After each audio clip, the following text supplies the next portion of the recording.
Look at this dude. What's poppin', everybody? Welcome back to another video.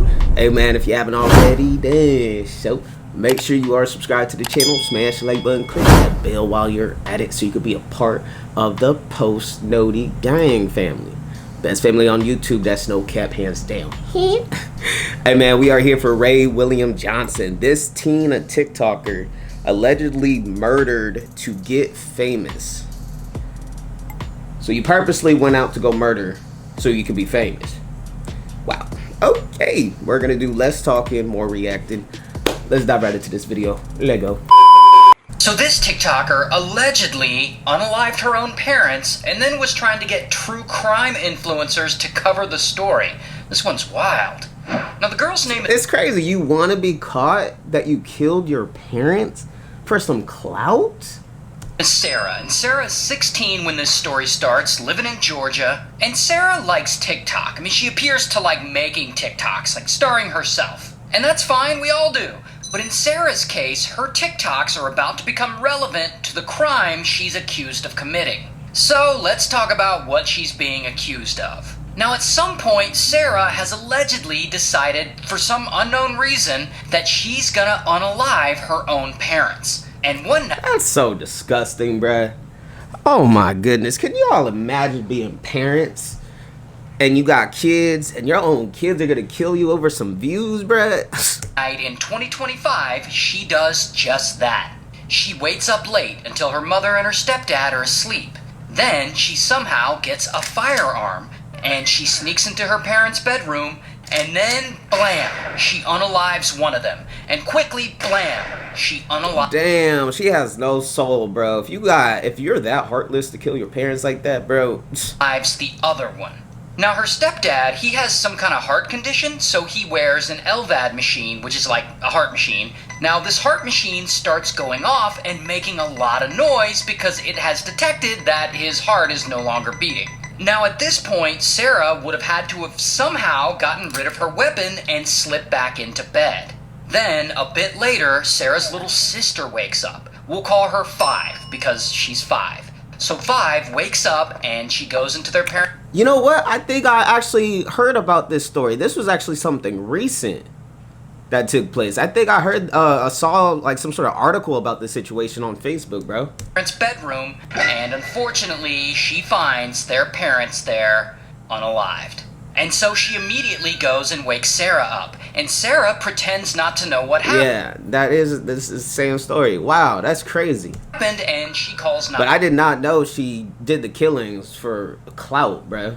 Like, what? 911 to report the murder. Now, all of that is alleged, and if it is true, then that is really messed up. I mean, she let her 5-year-old sister discover the parents? Like I said, she has no soul, bruh.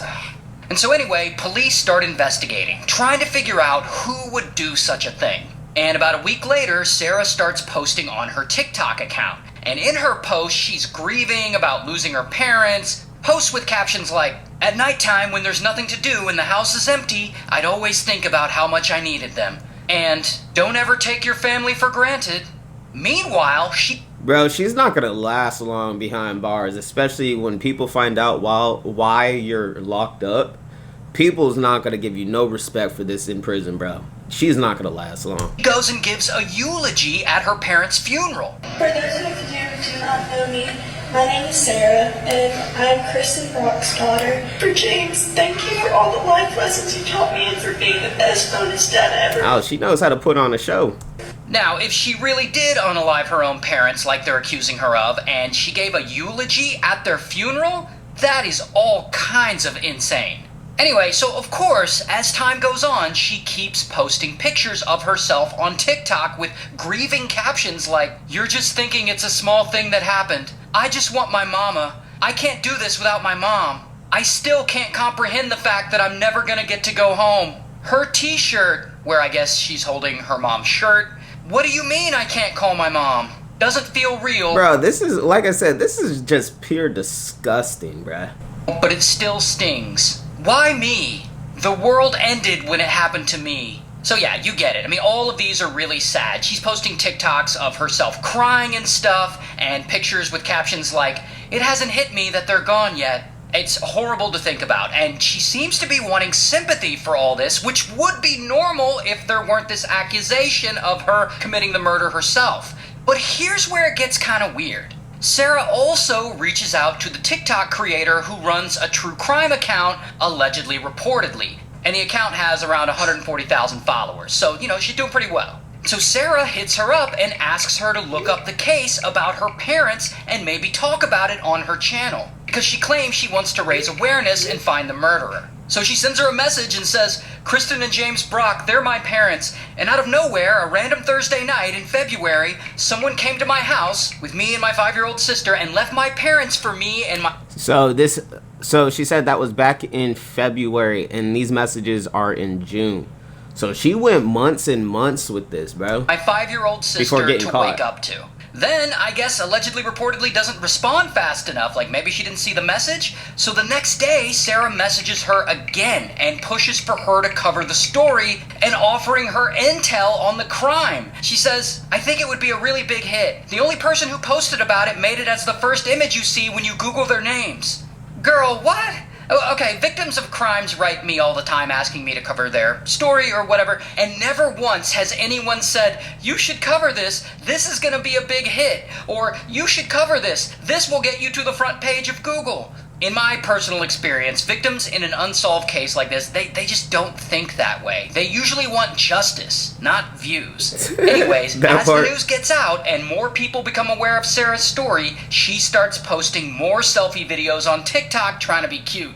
And over 4 months have gone by. That's what I'm saying. She went months and months before getting caught, bro. Since the murder. And Sarah is 17 years old at this point. And police, they're still investigating, but they haven't announced any suspects. So no one has any clue who did this or where this case is headed. Until police suddenly do something that shocks everyone. They notify Sarah's biological dad that they have a warrant for her arrest. So then Sarah goes and she turns herself in. Here's her mugshot. The teen daughter is now in custody, charged with 2 counts of murder, 2 counts of aggravated assault. She is here at the county jail being held without bond.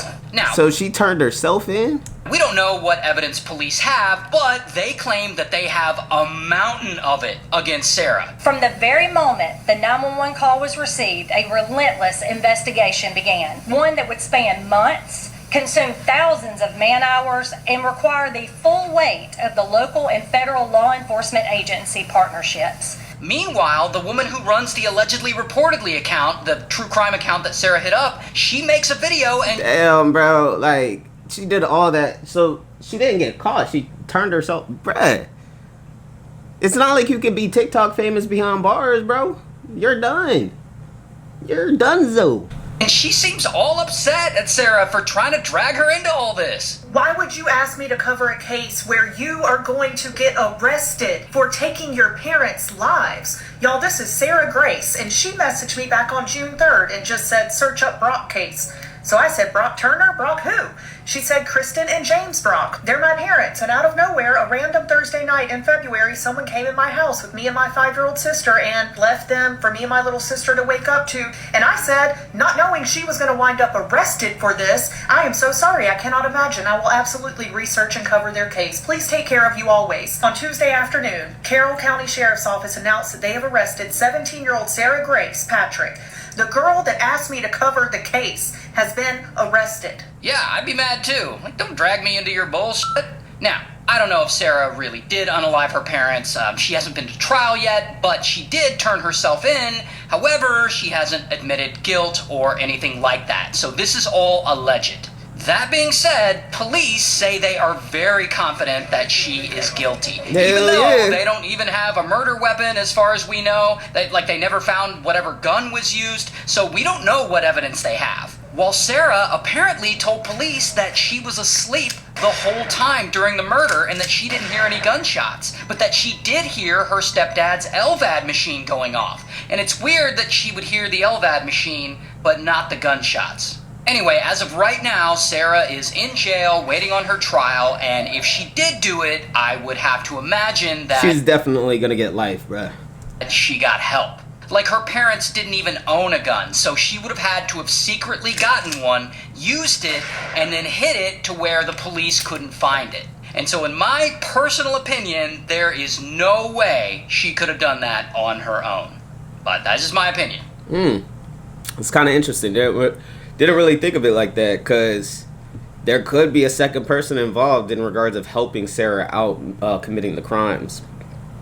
So I don't know. We definitely gonna find out what exactly happened probably shortly. Like I said, I did see the article about it on Facebook. It like popped up. So the story is still new, and I'm assuming her trial is far down the line. But anyways, y'all, if you guys made it to the end, I greatly appreciate it.